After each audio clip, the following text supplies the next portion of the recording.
À la une ce soir, le vote du budget 2017 de la région Guadeloupe. Une enveloppe d'un peu plus de 509 millions d'euros a été votée par la majorité aujourd'hui. L'analyse de Nathalie Dinan en ouverture de cette édition. Et fin du conflit à la société Bois Debout à Cap-Esterbello. Sous la pression du préfet, la direction a accepté d'exécuter le jugement des prud'hommes. Elle indemnisera ainsi les ouvriers agricoles en grève depuis 11 jours. Et à Morne-à-l'Eau, les habitants de Vieux-Bourg luttent pour préserver leur bureau de poste. Celui-ci sera bientôt remplacé par une agence postale communale. Les habitants étaient mobilisés ce matin sur la place Gertier-Archimède pour dire non à ce projet.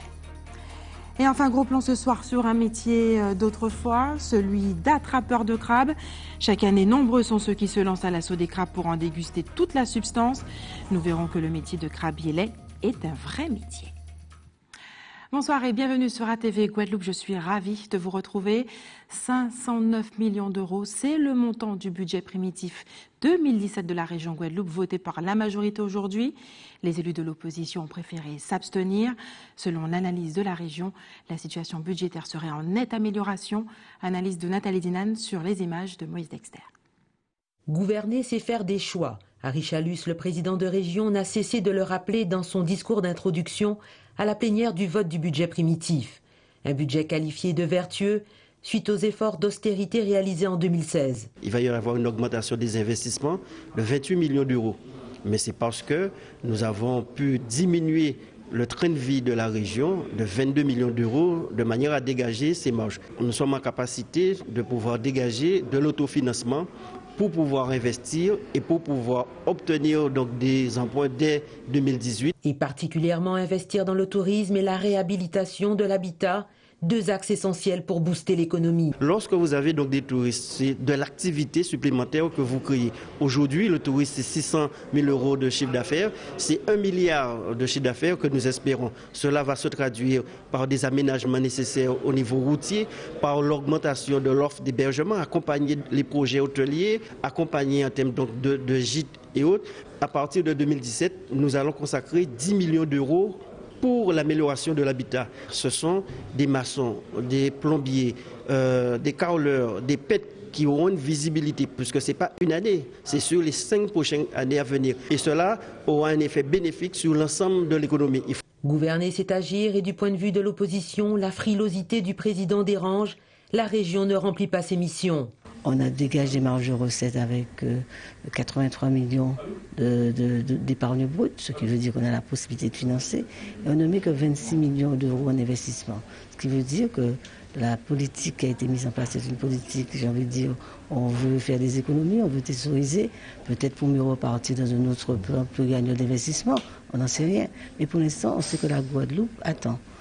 Les socioprofessionnels attendent. On entend des entreprises, il y en a qui ferment. On sent que l'économie est quand même en recul.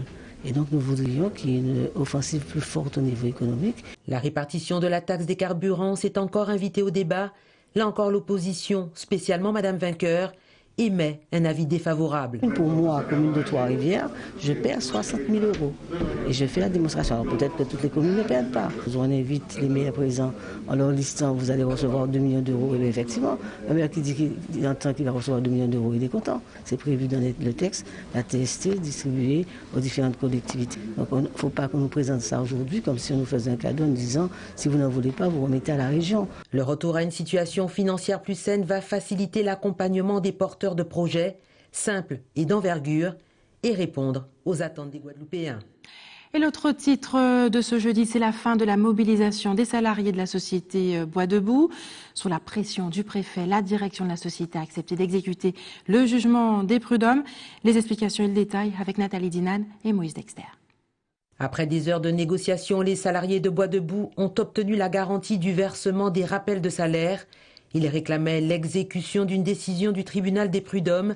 Le préfet s'en est mêlé en affirmant dans un communiqué que la décision était exécutoire et que sa mise en œuvre ne pouvait être en aucun cas reportée. Le préfet là vient une table de négociation et il mettait les points sur les i. Il dit côté du droit, donc la droit côté la CGTG, et que quand on a savoir de bout appliqué ici dans Capati. Le savoir de bout a payé le 18 avril tous les camarades par rapport à jugement qu'ils ont. Donc le 18 avril, les camarades qui chèque entre 14, 15, 16 000 jusqu'à 28 000 euros. Et après ça, nous avons négocié pour cela, pas déposer le dossier là. Nous avons 86, nous avons abordé si déjà combien exactement, il y a des CDD, il y a des remettre, il y a des camarades licenciés, il y a des uniquement gens qui ont activité, mais nous avons des camarades qui ont rempli les conditions.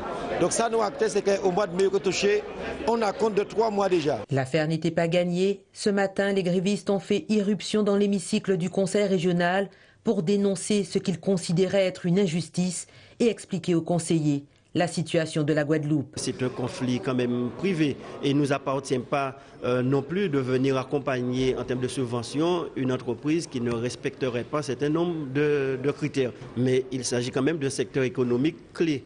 Nous avons eu l'occasion de dire, même qu'au niveau de la banane, si nous obtenons un quota supérieur, que cela pouvait être génératrice d'emplois. Concernant les négociations annuelles obligatoires qui n'ont pas été organisées depuis 2009, la direction du travail va réunir les deux parties. Le syndicat réclame une somme forfaitaire de 1 000 € par an jusqu'en 2015, en préalable à toute négociation. Et les habitants de Vieux-Bourg à Morne-à-l'Eau seront peut-être bientôt invités à retirer leurs colis dans une agence postale communale gérée par un agent municipal. La Poste envisage de fermer l'unique bureau de poste du secteur, une nouvelle à laquelle s'oppose fermement le collectif des habitants de Vieux-Bourg. Reportage Isabelle Hameau, Patrick Curie. C'est une population en colère qui s'est donné rendez-vous sur la place Gerty-Archimède. L'origine de cette mobilisation est la transformation du bureau de poste en agence postale communale. Selon le collectif, ce changement serait entaché d'irrégularités, de conflits d'intérêts, mais surtout entraînerait une diminution des services rendus par l'agence postale. Nous ne voulons pas APC, nous dit, agence postale communale. Nous voulons la poste et puis tout service au sérieux. Et puis, moun assermenté et diplômé. Nous ne pas moun akokanyi. Moun akokanyi a yo gade yon commune na. Et chouye commune na kon yo ka chouye. Mais la poste en nous, laissez la y la vie Morne-à-l'Eau. Et nous radical, nous prenons décision, nous ne pas ça. APC a yo fait ça yo veve. Direction la mairie de la commune où ils ont été reçus par la 3e adjointe et l'élu de la section Vieux-Bourg. Nita Foucan a répondu à leurs interrogations. Le maire a reçu ce comité. Le chef d'établissement, M. Chelleux, a reçu Mme Gazon Béatrice, qui est responsable de ce comité, pour leur expliquer le fonctionnement et tout ce qui s'ensuit. La Poste a l'habitude, depuis des années, de rénover tous ses bureaux de poste. Et Vieux-Bourg était dans un état qui ne correspondait pas aux besoins de la population.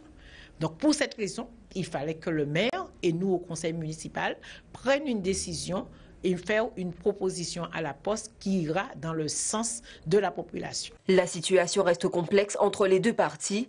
Une rencontre est prévue mardi avec le maire de la ville pour tenter d'apaiser les tensions.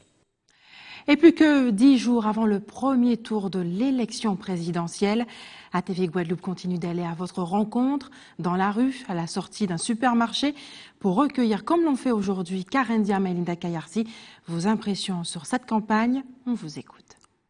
Ça me donne pas envie. Pourquoi? J'entends trop de choses, ça me donne pas envie. Ça ne m'intéresse pas d'aller voter parce que pour l'instant, je ne comprends rien dans ça. Et c'est la première fois que je vois une campagne électorale aussi. C'est les Fillon, les Macron, les... C'est d'histoire. Non, on ne comprend pas. C'est un seul bicabrac. Ça ne m'a jamais influencé, cette campagne, pour aller voter. Je sais que c'est un devoir civique, un devoir de citoyen. Je dois aller voter. Quel que soit ce que je fais, blanc, nul ou pas, je dois voter. C'est un devoir, c'est un droit que nos ancêtres ont acquis avec leur sang, disons. Donc nous devons honorer ça et respecter ça. Oui, parce que j'ai envie d'offrir un avenir à mes enfants et cette élection me fait un petit peu peur, je le reconnais. Alors j'ai un penchant pour le vote, non pas par adhésion totale, mais pour éliminer tout risque éventuel. Voilà, je voterai Macron. Non, comme d'habitude, vraiment pas du tout envie. Et je suis toujours indécise, toujours pas vraiment fixée aucunement. Vraiment pas. On fait peur être politicien, mais on n'a pas aimé ça. Mais on peut suivre la politique un peu. Moi, ça vaut la moyenne. Qui j'en trouvé campagne là, l'année là, ça? Il va te voir. Parce que ces candidats-là qui ont présenté là, pour aller voter là, eh bien, comment que dire ça, on suit un peu la campagne présidentielle là et je suis là. Et donc, ma foi, on peut dire ça ouvertement, en son socialiste. J'aime le socialiste, d'abord. Mais vers toutes les bandades là qui sont là, oui, mon Dieu, vous pas savoir là, oui. Et en Guyane, les étudiants et les lycéens ont décidé de tenir leur propre rassemblement. Une marche pour manifester leur soutien à la grève générale.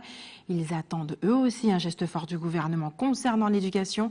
Frédéric Mazy était sur place.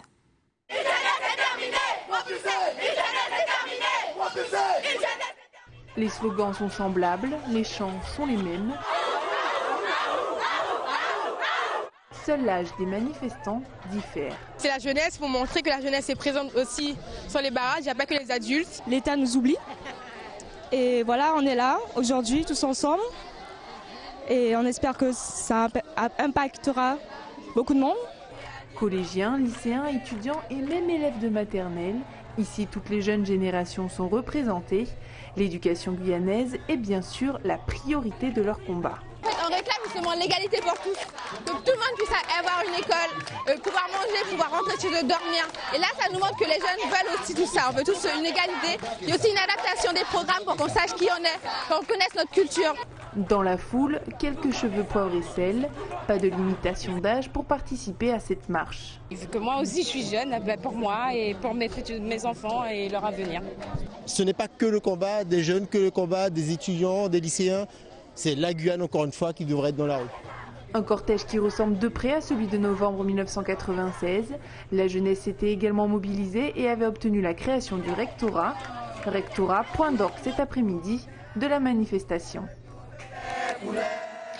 Et reste avec nous sur ATV Guadeloupe dans quelques minutes. Découverte ou redécouverte du métier de crabiélet. Et puis le camping est interdit dans plusieurs villes de l'archipel. Comment vivez-vous cette nouvelle donne? On le découvrira tout à l'heure dans un instant. Et chaque année, nombreux sont ceux qui se lancent à l'assaut des crabes pour en déguster la chair. Karen Diama et Linda Kayarsi se sont levées aux aurores pour prendre elles aussi le départ de pêche au crabe et nous faire découvrir par la même occasion le métier de crabiélet. On regarde. Depuis 6 heures, comme chaque matin, Brandon sillonne les marécages à la recherche du crustacé, si convoité. Des crabes blancs, des crabes babes. Ouais. Et si tu veux, tu peux mettre des pour attraper des crabes siliques, les petites nasses. Au bord de mer, au bord. Après quelques minutes de marche et de repérage, phase très importante. Il faut bien choisir, que je veux dire. Il y a une grosseur, hein. Il y a une grosseur maximum qu'il faut regarder, sinon on n'attrape que des petits. Et ça, ce n'est pas bon. Le jeune homme met en place ses pièges confectionnés avec son grand-père. J'essaie de nettoyer un peu, retirer tout ce qu'il mange, pour que ça puisse bien rentrer, la trappe. Si c'est un peu trop là, il faut le mettre à mesure, pour que ça puisse bien s'asseoir. Quand il va remonter, il va voir ça, il peut aller nulle part, ouais, de toute façon. Il fait qu'il y a à manger dedans, il faut qu'il rentre pour nous manger. Habitué à chasser les crabes depuis son plus jeune âge, Brandon a disposé dans cette zone une dizaine de pièges qu'il vérifie 2 fois par jour, matin et soir. Si on s'enlève pas mes attrapes, je prends tous les jours 20 crabes. Gros, petit? Non, des moyens, des petits.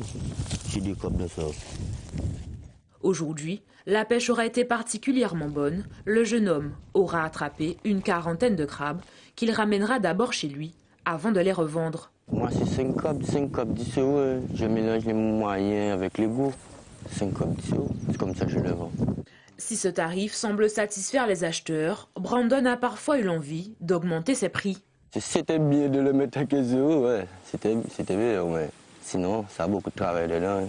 Faut acheter les clous, faut le préparer, faut mettre les crins, faut mettre les ressorts, faut mettre tout. Hein. Après ça, faut le chailler dans les bois, faut le déboiser, faut chercher les trous.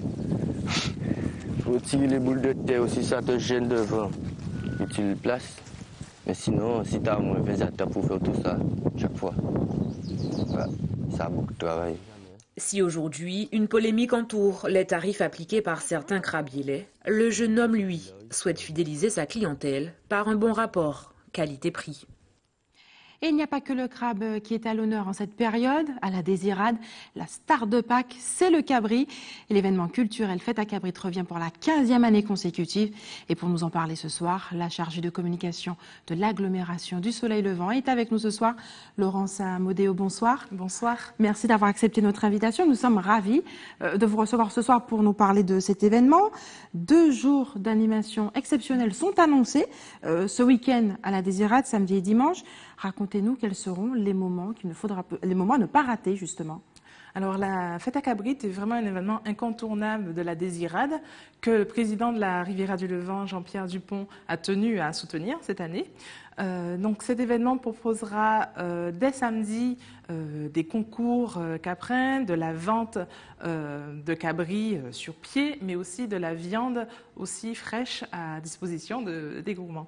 Donc les restaurateurs de l'île proposeront aussi des menus spéciaux pour cette occasion. Donc du colombo de cabri, des ragoûts de cabri seront aussi au rendez-vous. Et là, je pense aux Désiradiens qui nous regardent ce soir, qui sont très fiers de cette viande qui est réputée pour sa chair.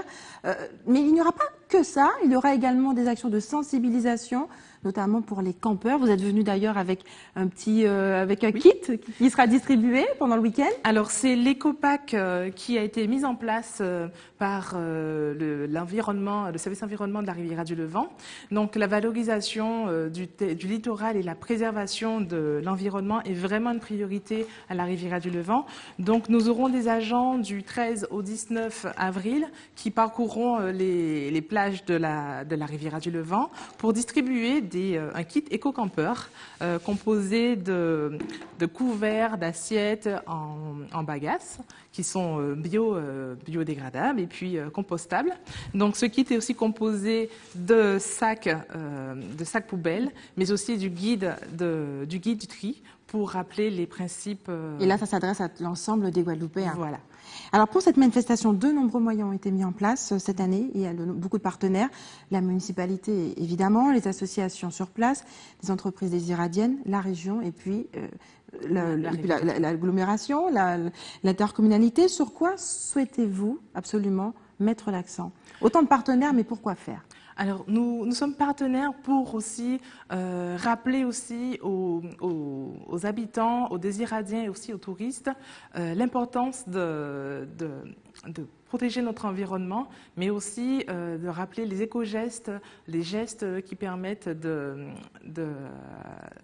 préserver l'environnement, de préserver les plages. De préserver les plages, mais aussi ceux qui permettent de sauver la population, de préserver des accidents sur le littoral. Les gestes de premier secours. Les gestes de premier secours. Donc la Riviera Beach Tour, justement, sera... Il y aura une étape à la Désirade. Voilà, la dernière étape sera à la Désirade. Donc avec le SDIS, avec la Brigade des plages, nous proposerons des ateliers de secourisme et de sauvetage tout au long de la manifestation. Racontez-nous, sera lieu le samedi ou le dimanche? Ce sera le samedi. Il y aura énormément de manifestations ce week-end. Je pense également à la fête du crabe où tout un système sera mis en place pour aider les personnes à se départir du véhicule et de venir en transport. Est-ce qu'il y aura une tarification spéciale, un dispositif spécial pour encourager les gens à se rendre à la Désirade ce week-end? Alors je vous invite à découvrir tout cela sur le site de la mairie mairie de la Désirade et aussi sur la riviera-du-levant.fr qui permettra aussi d'informer tout au chacun. Concernant les activités liées au Cabri, qu'est-ce qu'il y aura exactement? Alors, on aura vraiment des concours, des expositions à la capitainerie, des présentations des animaux. En fait, les enfants pourront découvrir les cabris de l'île. Laurence Amodeo, merci d'avoir accepté de répondre à nos questions. Je rappelle que Fête à Cabri, c'est ce week-end à la Désirade. Est-ce que vous savez si certains futés en profitent pour augmenter le prix du kilo de cabri, comme le font d'ailleurs certains crabielais? Sans doute. Eh ben, c'est une pratique courante pour le crabe. Et on se pose la question finalement à la période de Pâques, est-ce que le crabe est vraiment pour toutes les bourses? On écoute l'avis de quelques Guadeloupéens. On regarde ensemble. Non, je pense pas que les crabes sont trop chers parce que ce n'est pas un produit qu'on peut attraper comme ça, facilement. Il y a beaucoup de difficultés. C'est pas comme on va prendre des cocos. On voit, on prend. Mais les crabes, il y a des pièges et puis on prend pas. On peut mettre 5 jours pour prendre 5 crabes. Pour moi, ça va. J'ai eu 6 crabes pour 15 €. Mais de gros crabes, de gros mordants et tout. Non, moi ça me va. Je pense que ce sont les prix qui sont pratiqués normalement. C'est pas trop excessif, à mon avis. Je trouve ça honnête. Je pense que le prix est abordable pour tout le monde. 15 à 10 €. Je veux dire, si on ne va pas les chercher, je trouve ça tout à fait abordable. Ben oui, je trouve que les crabes sont accessibles à tout le monde. Hein, mais plus les jours approchent à Pâques, les vendeurs de crabes en profitent et augmentent leur prix. C'est dans la normale des choses. Il suffit de s'y prendre tôt et on a les crabes à un prix raisonnable. Je trouve que c'est trop cher. S'il le faut, je ne vais pas manger de crabe parce que c'est vraiment trop cher. Et donc là, vous avez opté pour du crabe c'est pour mélanger. Ce que je laisse, c'est pour mélanger. C'est même pas ça que je voulais. C'est des crabes de Madagascar, c'est de Suriname. Mais pour faire avec. Vous avez payé combien? 8,50 €. Je ne pense pas, puisqu'on a maintenant 5 crabes pour 20 €. Ça me paraît assez cher et tout le monde ne peut pas en profiter. C'est dommage. Oui, parce que Pâques, c'est une fête spirituelle, religieuse, donc tout le monde devrait en profiter dans le partage. Et plusieurs municipalités ont décidé d'interdire le camping sur leur plage. C'est le cas notamment de la ville du Gosier.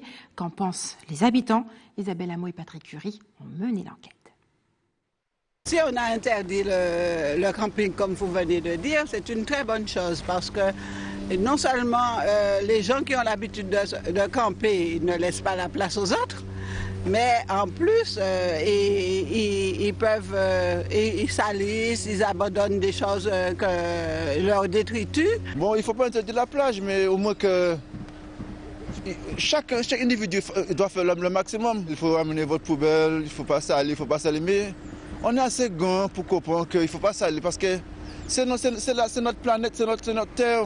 Tous les années, c'est la même chose. C'est un budget en couillonnade, le fait qu'il ne pas camper, comme ça, a détérioré la nature. Bon, vous savez, la nature a détérioré depuis qu'il a commencé. Donc, ça veut dire que c'est laisser camper, mais au contraire, mettre des dispositions claires, au contraire, faire des toilettes baillots en période là, ça, et c'est pour mon camper 2 ou 3 jours seulement. Les gens, ils peuvent quand même, ils peuvent trouver d'autres solutions pour essayer de camper, quoi. Mais sur les plages, quand même, je trouve que c'est une très bonne solution. Je trouve que c'est pas plus mal parce que, à un moment donné, il laissait plein d'études sur les plages. C'était des ordres, la musique très fort. C'est un peu dérangeant pour les gens qui viennent se reposer.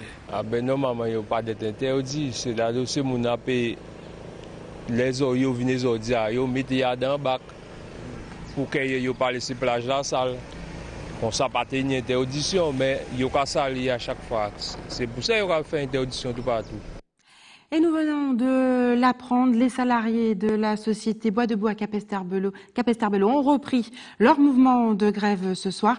Les négociations auraient échoué ce soir avec la région Guadeloupe. Le rond-point est de nouveau bloqué par les salariés. Nous reviendrons sur cette information dans notre prochaine édition. Et c'est l'heure des informations pratiques maintenant. La préfecture vous demande d'être prudent ce week-end dans le cadre des fêtes de Pâques. La tolérance zéro sera appliquée avec fermeté. Et enfin, si vous avez des informations à nous communiquer, n'hésitez pas à nous appeler au 60 11 2 fois. Et voilà, c'est la fin de notre édition locale et régionale, mais restez sur ATV Guadeloupe et d'y planter dans un instant pour Questions directes.